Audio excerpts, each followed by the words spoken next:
Hello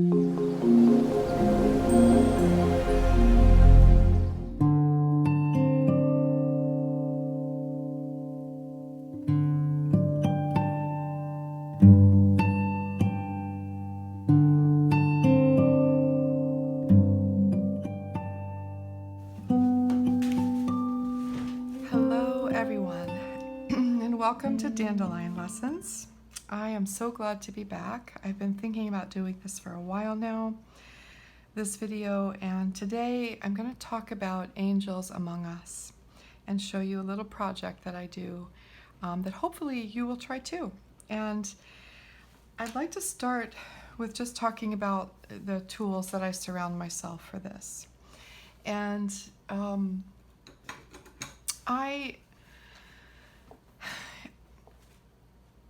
I want to say that you don't have to have these same tools. What I want you to do is I want you to gather things that are meaningful to you and that you enjoy. And the main things you need to have are paper and a brush and watercolor paint. But what those are, where they come from, doesn't matter at all. It's what is important to you and what is meaningful to you. I also have some other things, and I'm going to go through all of them and tell you why they're important to me, and then talk about this project a little bit. So I have a glass of water, and I have here a little selection of these mini paper pads from Legion Paper, and they're all kinds of drawing papers here. They're not necessarily watercolor paper, but they work fine for watercolor, and I enjoy having this little selection. You can buy them on their website, Legion Paper, legionpaper.com. right here, and they're not very expensive to buy the whole set. They come with 6 little tablets, and they're perfect for projects like these.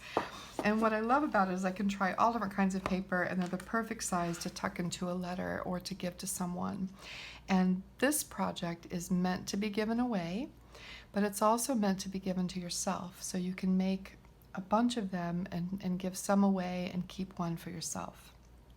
So the other thing I have here is a watercolor pencil. It's a graphite aquarelle. It's by Cretacolor. Many different brands make water-soluble graphite pencils. And I really like them for projects like these because the graphite sort of dissolves with the water and becomes part of the painting. You can also use watercolor pencils. If you don't have either one, use just a regular pencil. It's fine. You could even use a pen. So that it doesn't really matter, but that's what I use. I also have 2 brushes here. I have my trusty squirrel mop, and I have this beautiful brush that is handmade by Branch & Brush, and I will link to them in the description box below. Love them both. And then I have some stones that are meaningful to me. This one was sent by my friend Margaret, this ruby zoisite. This beautiful green piece of granite was sent to me by my friend Lynn, this heart-shaped piece of granite. This is a palm stone made out of labradorite that I absolutely love. It's magical to me. I use it for all different things now. I even put it in my bath with me sometimes. I find it very healing and pleasant, and I just love to have it near me, and it's also incredibly beautiful. The way the light hits it, I see all kinds of things in it. So this is labradorite, and if you have a local crystal shop, they surely have palm stones made out of this and many other minerals and crystals. And it's important to find something that holds a meaning for you and that feels good to you and that strikes something in your heart. I even have stones that I found out in my garden or on walks or in special places. They all are perfectly good for this project. And this is a piece of selenite, which I find particularly beautiful, and it also has specific meaning to me. So I have my stones, and sometimes they change. I have a nice collection, and sometimes certain ones speak to me more than others. So whatever stones you have is wonderful. I have my collection of handmade watercolors here from Wildthorn and Earth Mineral Arts and Stoneworks Mill, and I will be using all of them. And I also have my Lotus Way Inspired Action Flower Elixir. I take a few drops of this under my tongue before I begin my practices. Right now I'm using this one. I also sometimes use giant spider lily, all different, jade flower. It just depends, but I love flower elixirs. They have a specific place in my practice, and if you have never used them, I suggest looking into it and see what you think. So this is my flower elixir, and then I have a mist by Lotus Way that's called Inspired Action, the same as the flower elixir, and it's supposed to enhance motivation, insight, and fearless creativity. And I just really like it. I love the way it smells. It lifts my spirits, and it's just wonderful. So I spritz myself with this, and sometimes my paints. And then I also have my soul cards by Deborah Koff Chapin. And these cards have become really meaningful to me and very important in my practice. And all I can say is that, I use them separately from my tarot cards, and I will just sort of hold them in my hand and shuffle them a little bit randomly, and then I just put my finger in and I pull one out, and I just spend some time looking at it and thinking and doing some meditation, just breathing and looking at this image. They're all different, they're all beautiful. They're called soul cards, and she has two different versions. This is the original soul cards, and she also has soul cards too. So if you're not familiar with Deborah's work, I highly recommend looking into it. Her website is soulcards.com. So I use these, and I usually draw one at the beginning of my practice. And today, I'm specifically thinking about the angels among us because, boy, I know some. And my belief is that we are all earth angels. And when we are at our best and most giving and loving, that is our angels guiding us. And angels can be viewed in many different ways. There are many definitions of what angels are. Personally, I don't listen to any of them. I have my own feeling about it. It's very personal, and it doesn't really have a definition. It's bigger than something I can define. And so I'll leave it at that, but maybe you have your own feelings. You may even have a different word for it, guiding lights, or just spirit that we have within us and among us, and that each of us has within us to give to others. And so when we are at our best and we're taking care of our angels and listening to ourselves, we tend to be freer with our love and our generosity and our kindness toward others, and mostly toward ourselves. And in the past, gosh, it seems like so long, but it's only probably been 5 or 6 weeks, I've been really struggling with some health issues, I'll be honest. And they're somewhat serious, but they're not life-threatening. And I was at the hospital 2 days ago for 15 hours and came home at 5 o'clock in the morning yesterday from the emergency room. And I had a lot of tests and spoke to a lot of people, and my greatest fears were relieved. And so now I feel I have a road ahead of me to travel, to heal myself, but with my biggest fears relieved, I'm ready to do that. And it sort of opened up that place in me where I'm free to heal myself. So, with that said, what I've been painting are these little cards with that paper. You can use any watercolor paper or drawing paper and just cut them to size. And I don't even know how big they are. They're probably 2.5 by 3.5 inches, sort of like the artist trading card size. And I've been using just a specific process to make these cards. And to me, when I'm finished with them, I see an angel, and they are a reminder to me, and I'll put one on my altar each week to have that presence there.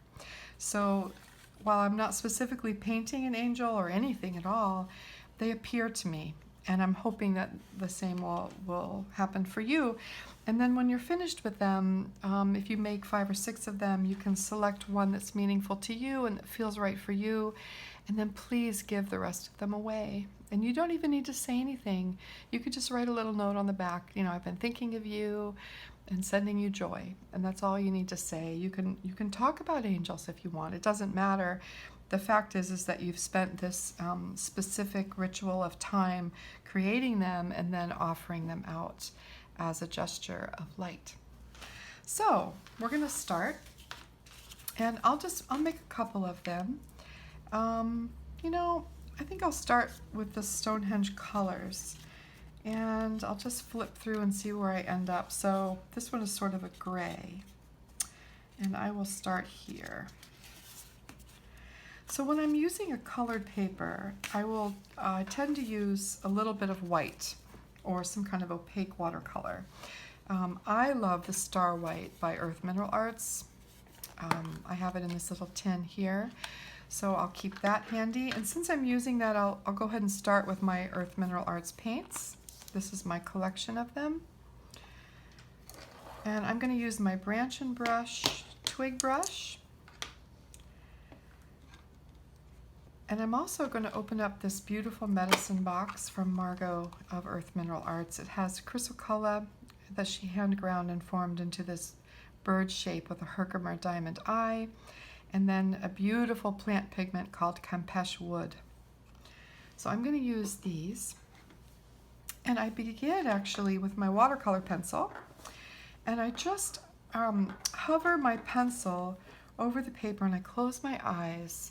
And when I'm doing this on my own, and when you're doing it as your own practice, you just want to center yourself. Maybe, you know, you've spritzed yourself with your elixirs, you've taken some time to meditate and calm yourself and center yourself. You've held your stones. I mean, whatever it is that's meaningful to you. My practice is different every day, so it's whatever feels right. So once I'm centered, I close my eyes and I hover my pencil and I just start making some random marks, not too many, with my pencil. And once I'm done, I just set it aside. And what this is, and please do it with your eyes closed, okay, because we don't want to guide it with our eyes in any way. So what this is for me is sort of a grid, it's sort of boundaries. And I will use these shapes that have been created to fill it in with paint. And so I just begin. And every time is different, but I just put some water into my paint and select a color. And I start filling in these shapes with watercolor. I go right up to the pencil line. It doesn't matter if I go over it. And so I'm just going to continue and randomly select these beautiful paints and fill in my shapes. We don't need to worry about the shapes touching each other because we want those colors to mix and mingle together. Sometimes shapes are really small, just drop that color in.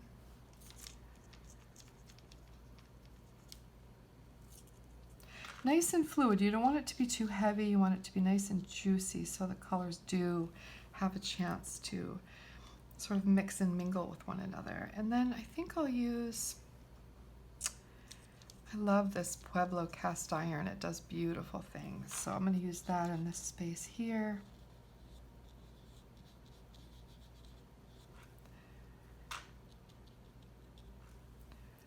Then I think I'll use some of the Campeche wood to fill in this space.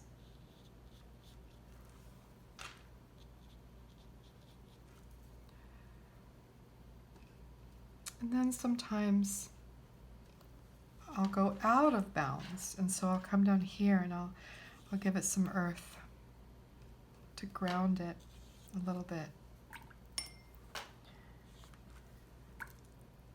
And then I add some metal. So any kind of iridescent watercolor. This one is pure brass, made by Margot.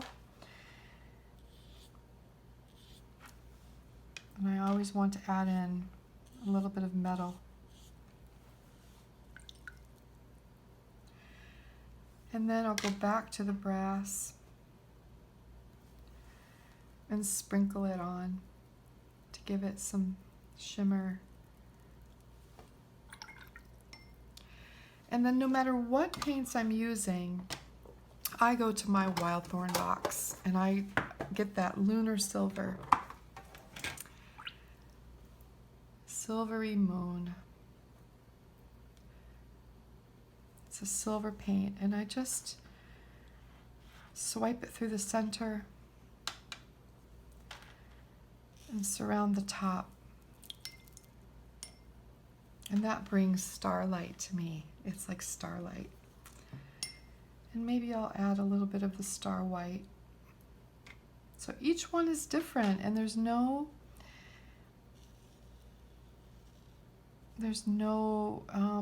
plan, you know, you just follow your intuition. Sorry about that phone call interruption. I will call them back. So I was just saying, you're just following your intuition. And I feel I want to put some gold mica right here, just a swipe. So this one I consider done. I'm just gonna put it aside now. And I'll start another one. And I think this time I'll use the craft paper. This is Stonehenge Craft, and it's this beautiful craft paper brown.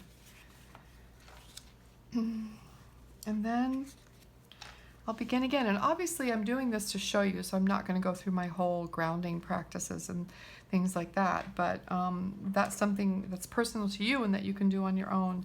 This is just a demonstration. So you can also wet your watercolor pencil or your graphite pencil and use it that way. So I'm closing my eyes.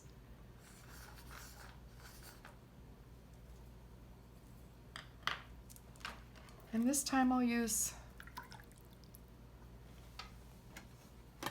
my squirrel mop, and I'm going to use this palette, which is mostly from Stoneworks Mill, because I like the richness of these colors, and I think they'll look beautiful on the craft paper.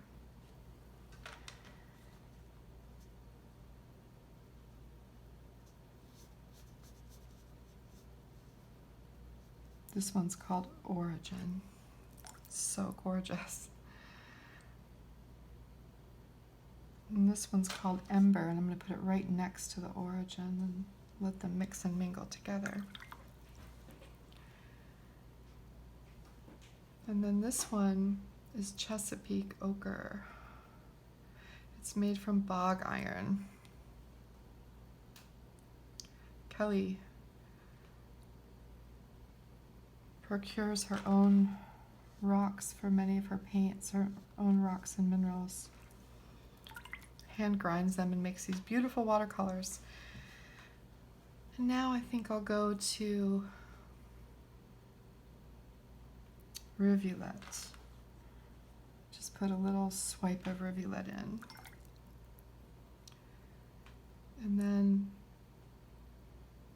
some Nimbus.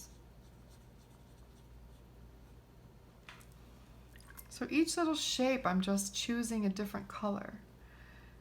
I think I'm actually going to use some gold mica from Wildthorn. And then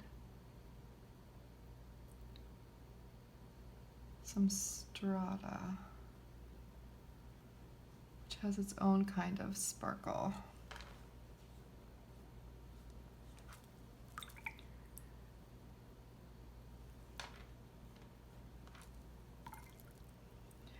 And then I'm going to add a little bit of the Star White, and I think I'll just swipe it through here. And then I want to put, I'm feeling Rivulet down here. So you see when you just swipe these colors, how they just pull and they interact with one another. It becomes really magical to watch. You can take as much time as you need with this. So I'll go back now to my Silvery Moon. And make sure that I put a swipe of that through. And some splashes on top and all over. Love this. So that one I would consider done as well. So sometimes what I do when they're still wet is I select one of my rocks.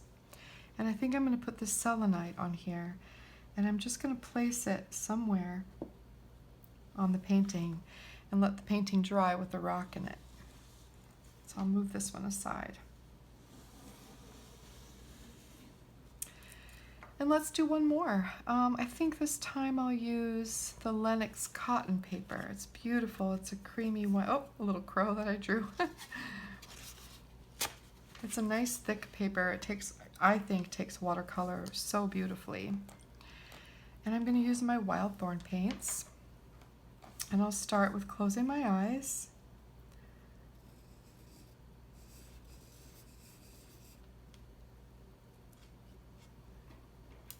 And I'm just thinking right away delphinium. So I'm going to grab some delphinium and I'm going to put delphinium in this larger shape here.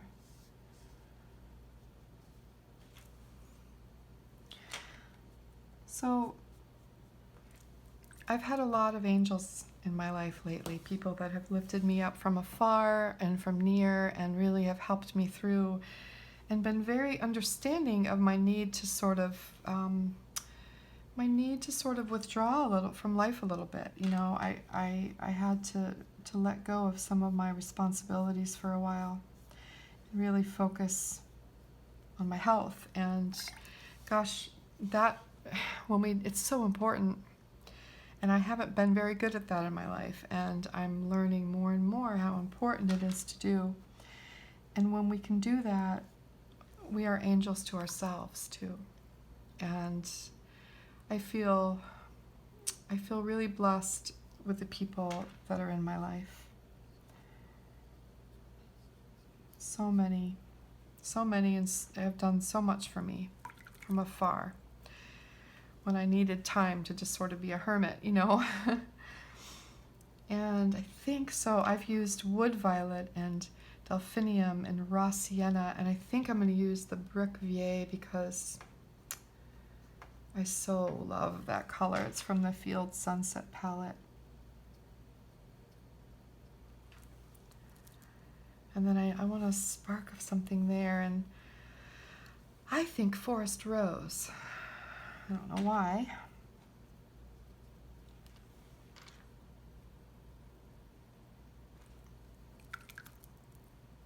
And go back to that silvery moon. Give myself a swipe. Maybe some gold mica sprinkled at the top. And I'm thinking raw umber.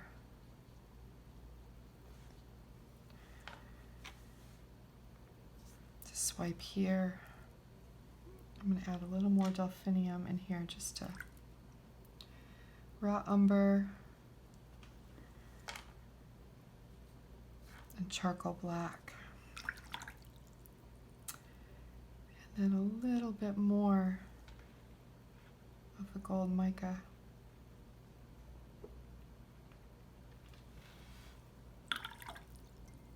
And I think for this one, I'll put my beautiful ruby zoisite from Margaret. And I'm going to put it right here and let it dry. So I'm going to let these dry, and then I'll come back and talk some more.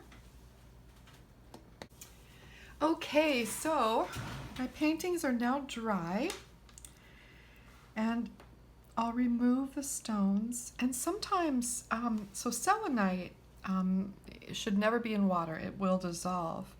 And so sometimes it'll leave a little bit of an imprint on the painting. And I like that. It's not necessary. You don't have to do this, but I feel like it leaves a little bit of the energy of my stone on the work. And then the ruby zoisite is hard in water, so it will usually leave, the paints will pool around it and it'll leave a little mark, and it's always surprising. And then I just make sure I clean my stones when I'm done. So this is probably still a little wet under here, so I won't mess with it too much, but you can see these sweet little paintings And I'll put in, at the very end of the video, I'll put in close-ups of each one of them. So I hope you'll try this, and I hope that you'll spend some time thinking about your angels, and mostly about being an angel to yourself. I'm really learning that lesson, the hard way, I might add. I'm just one of those people that sometimes doesn't take the time to do what I need to do for myself, and I'm learning how important that is, and how important it is to allow people to send you that love, and to be able to yourself express that sometimes you just need to take a step back and have that time for self-care and healing, and how amazing it is when people are so supportive of that and understanding. And I'm very grateful.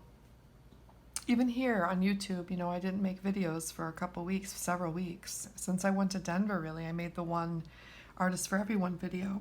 That's it. But sometimes you just have to take a step back and be an angel to yourself. And I really love this project because it nourishes us, and it also allows us to send light to someone else. And that is what Dandelion Lessons is all about. And beside the fact that it's just very free and grounding creative play, that there are no expectations, and that whatever happens is what is perfect and meant to happen. So I find these all very beautiful, and what I would like to do is if you will leave a comment in the comments below about your angels, and about just your thoughts about what this video is about. And next week sometime I will draw 5 names of people to send one of these cards to. So I'll draw 5 names, and then I'm going to keep one for myself, for my altar. So please leave a comment. Let me know your thoughts. I always love that, and I love that this can be not just a video describing a technique, but also a conversation about ideas. And that's important to me.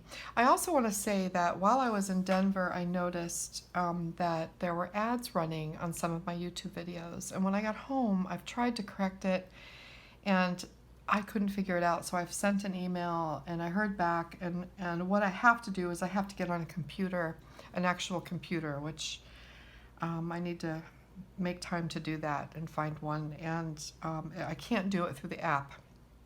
And I have to go through every video individually and turn it off.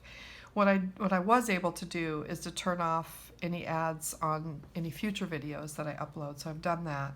So again, I apologize. And you know, it's funny, they show you your income from your ads, and it's, I mean, over a month's time, it's like $7. So it's hardly worth it for the annoyance, right? But anyways, I am still planning on the Patreon, and I have been working on it, and I'm not going to just jump into it. I want it to be right. So when it's ready, I will certainly be sharing that with you. And I'm excited about it. I'm excited for the freedom there, to be able to share the things I want to share, and have just even a more personal exchange between me and all of you. Yeah, so that's it for today. These are Angel Among Us cards, and I hope you will try them. And as always, please share with me on social media, on Instagram or Facebook. You can even email me or send me a message through YouTube. I love to see what you do and to know more about your own practice. So that's all for today. Thank you so much for being here. As always, I really appreciate you. Thank you.